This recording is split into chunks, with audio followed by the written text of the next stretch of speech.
There is no doubt we are living in challenging times, and everybody seems to have an opinion about what is best in these days. Wear a mask, don't wear a mask.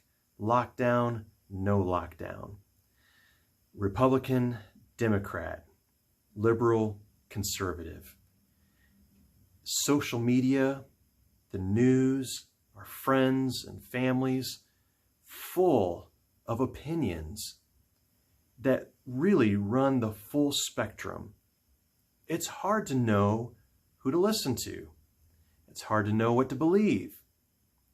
Everybody seems to be quick with some kind of comment or response.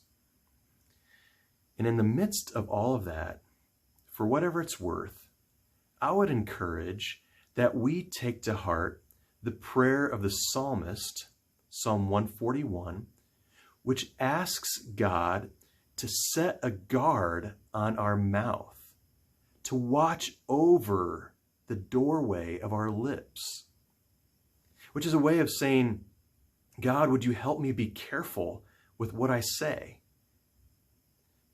The Apostle James in the New Testament, James says, we should be quick to listen and slow to speak. And I think that's really important advice, not just for James's day, but for ours too.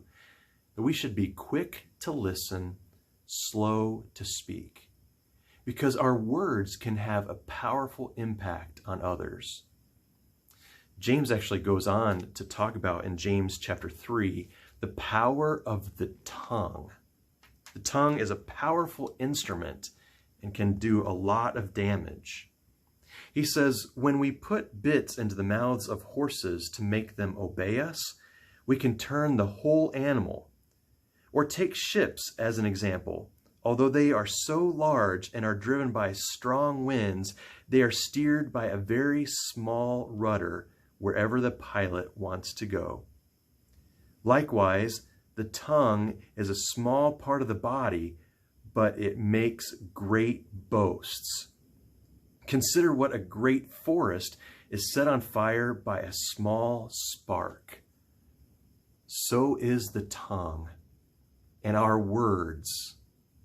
They can start a fire and we don't even realize it, which is why we have to be so careful with what we say, whether that's with our family members or those in the community, or those on social media.